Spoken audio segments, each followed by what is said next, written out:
ये काफ़ी टाइम से आप मुफ्ती साहब तनकीद करते आ रहे हैं, आपने राष्ट्रवादी और उनकी पार्टी पे आपने कोई तनकीद नहीं की। हमारे अलावा उनके खिलाफ बोलता कौन?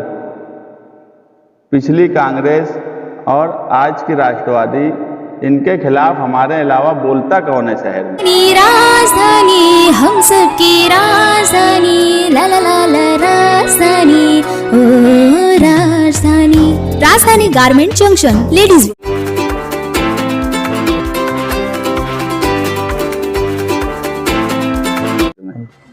दो रोज कबल जो है मौजूदा आमदार ने एक मीटिंग में जो है कहा था कि सर्कल का फंड भी जो है मैंने मुस्तकिल डिग्निटी को दिया था, लेकिन वो बना नहीं सके। क्या मामला पूरे जरा हमारे नाज़रीन को बताएं।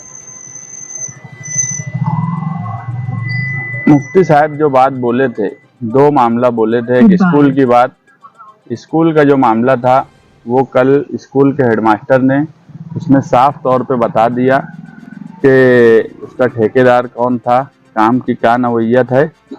बाकी उनका फंड है, अब वो समझे कि वो सही बोल रहे थे कि झूठ बोल रहे थे। दूसरा जो सर्कल का मामला है, असेंबली इलेक्शन के बाद मुफ्ती साहब मुझे डॉक्टर खालिद परवेज, एजाज बेग हमको बुलाए थे और बोले कि 50 लाख का फंड आया है, आप लोग बताओ कि कहाँ कहाँ देना है। एजाज बेग ने उनके वार्ड में 10 लाख की रोड का काम दिया, सुझाया। डॉक्टर खालिद परवेज ने उनके वार्ड में 10 लाख की रोड का काम सुझाया। मैंने उनसे कहा कि दरे गांव में एक अच्छा सर्कल, बुनकर सर्कल बनाओ, वो शहर की एंट्री है, आपका नाम भी हो जाएगा और वहाँ आपका नाम भी लगेगा बड़ा, और वो शहर की एंट्री है, हमारा पावर लूम का शहर है, तो उसकी मुनासबत से वो बुनकर सर्कल वहाँ बनना चाहिए। और स्कूल के 2 कमरे की बात मैंने उनको बोली थी। यही बात एजाज बेग और डॉक्टर खालिद परवेज ने भी अपने अपने हिस्से के लिए बोली थी। उन्होंने भी काम सुझाया था, ठेका नहीं लिया था। अब वो काम सुझाने के बाद जब आगरा रोड की नवैयत इतनी ख़राब थी तो मुफ्ती साहब और मेरी खुद बात हुई कि अभी कुछ दिन तक काम को ना किया जाए, नहीं तो लोग बोलेंगे कि आगरा रोड का काम नहीं हो रहा है और ये लोग सर्कल बना रहे, खूबसूरती का काम कर रहे, लोग गिर रहे हैं। तो वो अंडरस्टैंडिंग थी। हमने ठेकेदार को बुला के बोल दिया कि यार अभी रुको। बाद में उनके कुछ लोग व्हाट्सएप पर मुसलसल लिखने लगे कि मैं काम नहीं करवा रहा हूँ, मैं काम नहीं करवा रहा हूँ। तो आमिन अंसारी को मैं बुलाकर वो काम, आमिन अंसारी को ठेकेदार के सामने बोला कि ये भैया पीसी है, ये कागज़ पत्तर है, ये ठेकेदार है, अब तुम लोग मुफ्ती साहब को ये फाइल दे दो और उनको बोलना कि अपनी निगरानी में या जिसकी भी निगरानी में वो करवाना चाहे वो करवा ले। आमिन अंसारी मुझे बोला कि मुफ्ती साहब को तुम फ़ोन करके बोल दो कि तुम ये पीसी ठेकेदार से लेके मुझे दे रहे हो। तो मैंने उनको ये बात बोल दी, मुफ्ती साहब को फ़ोन किया, उनको बात बता दी। मुफ्ती साहब बोले भी कि नहीं, तुम अपने तौर पे उसमें कुछ करना चाहते हो, तुम्हारी निगरानी में करो, जिस तरह तुम अशोक स्तंभ बनाए थे मैं चाहता हूँ ऐसी क्वालिटी में बने। तो मैं बोला आपके लोग कुछ ना कुछ मुसलसल लिखते रहते हैं, इसलिए मैं उस मामले में अब इंटरेस्ट नहीं लेना चाहता, आपको जिससे भी करवाना हो आप करवा लो। तो आमिन अंसारी उनके पास गया। उसके बाद उस काम का क्या हुआ ये आमिन अंसारी उसका खुलासा करे तो उसने काम क्यों नहीं किया, उसने बिल निकाल लिया क्या कि बिल नहीं निकला है, ये आमिन अंसारी और मुफ्ती साहब को ही खुलासा करना पड़ेगा। उससे मेरा कोई ताल्लुक ही नहीं बचा उस काम से। कल एक इंटरव्यू में हुसैन अंसारी बोल रहे थे कि आप पर इल्ज़ाम लगाए कि मुस्तकिल डिग्निटी के जो भी प्रोग्रामात रहते हैं उसके अंदर गठबंधन होने के बाद भी मुफ्ती इस्माइल के खिलाफ बोला जाता है, ऐसा क्यों? वो तो उनके लोग भी खिलाफ में बोलते हैं, हमारी तरफ से भी बोला जाता है, ये बात बराबर है, दोनों तरफ से बोला जाता है। कुछ इशूज है, हम हमेशा से 2 चीज़ों में हम कभी समझौता नहीं कर सकते। ये हमारी आइडियोलॉजी है, एक फिरका परस्ती, दूसरी बदउनवानी। ये 2 ऐसी चीज़ें जिसमें हम कभी कंप्रोमाइज़ कर ही नहीं सकते। अगर कोई उसमें कंप्रोमाइज़ कर रहा है तो हमारी आइडियोलॉजी के खिलाफ है, हमको मुखालफत करना पड़ेगी। जो दरेगांव के सर्कल है उसके ताल्लुक से आपको इसमें कुछ मामला नहीं है? कुछ भी नहीं, मैं नाम लेके बोल रहा हूँ। और ये काम किसके पास है, ये पूरा मामला एजाज बेग हो गया, जाहिद जुम्मन हो गया, ये सब भी उनके साथ रहने वाले लोग रहे हैं पीछे। अब ये अलग बात है कि जो लोग उनके साथ सब रहते थे अब कोई नहीं रहता, उसकी सबकी अपनी अपनी वजह होंगी। इनका क्या रवैया उन लोगों के साथ रहा है ये वो जाने और दूसरे लोग जाने, मगर ये लोगों को भी पता है कि वो सर्कल के काम का मेरा कोई ताल्लुक नहीं है। और मैं तो आमीन अंसारी का नाम लेके बोल रहा ना कि आमीन अंसारी मुफ्ती साहब के पास गया, वो काम आमीन अंसारी लिया, उसमें उनके साथ में वो उसके दौरे हुए। दौरे के बाद जो है वहाँ पर मैं जो पीछे देखा, इनके कई व्हाट्सएप पर और उस वक्त अखबारों की खबर बनी कि मुफ्ती साहब काम करवा रहे हैं।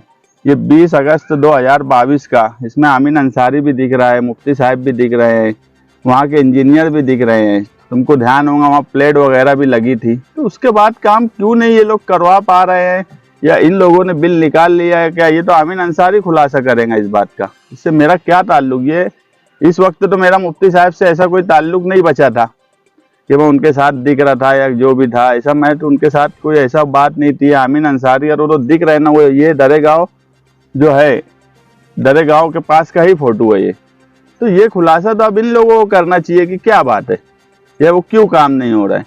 बिला वजह किसी पर भी हम लोग, एजाज बेग हो, डॉक्टर खालिद परवेज हो, मैं हूँ, हम लोग असेंबली में उनका मेहनत से काम किए, हमने अपना अपना काम सुझाया। काम सुझाना क्या हमारा गुनाह हो गया क्या, ये हम लोगों पे इल्जामात लगाने लगे। ये बयानबाजी से ऐसा मान लिया जाए कि गठबंधन टूट गया। गठबंधन मेरे अकेले से बना भी नहीं है कि मेरे अकेले से टूट जाएगा। गठबंधन जिन लोगों ने बनाया है वो शहरियान की तरफ से, अब वो शहरियान फैसला करे, और गठबंधन के सदर जो है वो मुफ्ती साहब हैं, आज भी उन्होंने फैसला करना उसके ऊपर। आपने कहा कि बदनवानी और फिरका परस्ती के खिलाफ जनता हमेशा बोलती है, तो क्या मुफ्ती साहब फिरका परस्ती करते हैं या बदनवानी करते हैं?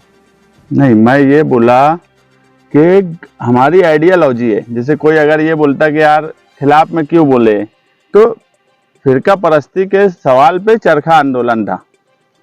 एमएचजी में जो वाकया हुआ, मैं उस वक्त भी बोला कि वो मेरा ज़मीर कभी गवारा नहीं करेगा कि बिला वजह दादा भूसे आके वहाँ एफआईआर करा ऐसे लोगों पर जिनका कोई गुनाह नहीं था। जो गुनहगार थे, जिन्होंने बैनर उतारा जिस पे हमारे नबी का नाम लिखा था, उसको पैरों तले कुचला, उसके बाद भी अगर हम मुखालफत नहीं करें और हम ये नहीं चाहे कि हमारा नुमाइंदा जो शहर का है वो उसकी मुखालफत करे, तो ये कोई गलत बात नहीं है।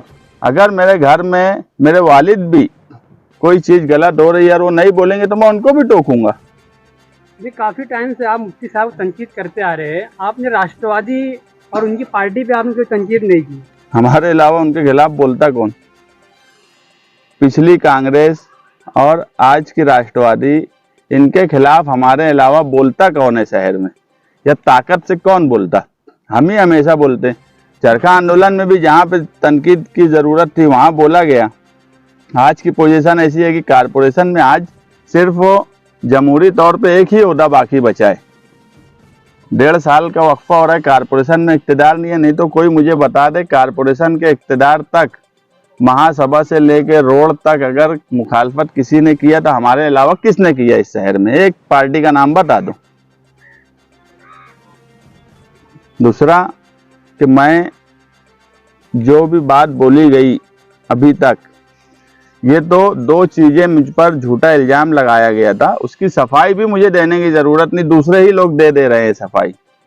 मैं जो है जल्द ही प्रेस कॉन्फ्रेंस लूँगा और उस 7 मिनट की वीडियो में जो 4 मिनट की बातें हैं, तो मैं उस पर इतना ही बात कहूँगा कि उलझा है पाँव यार का जुल्फे दराज में, लो आप अपने दाम में सयाद आ गया। ये बात बिल्कुल सच, और मैं जल्द ही वो 4 मिनट की वीडियो पर मालेगांव शहरियान के सामने खुलासावार प्रेस कॉन्फ्रेंस लूँगा, और इस शहर में क्या हो रहा है, कितने करोड़ के अखबारात में बयानात आ रहे हैं और काम की नवैयत क्या है, डर खौफ तो मुझे उनके लोगों पे भी दिख रहा है, और ये बड़ी अच्छी बात है। इतना डर तो हमारा होना ही चाहिए।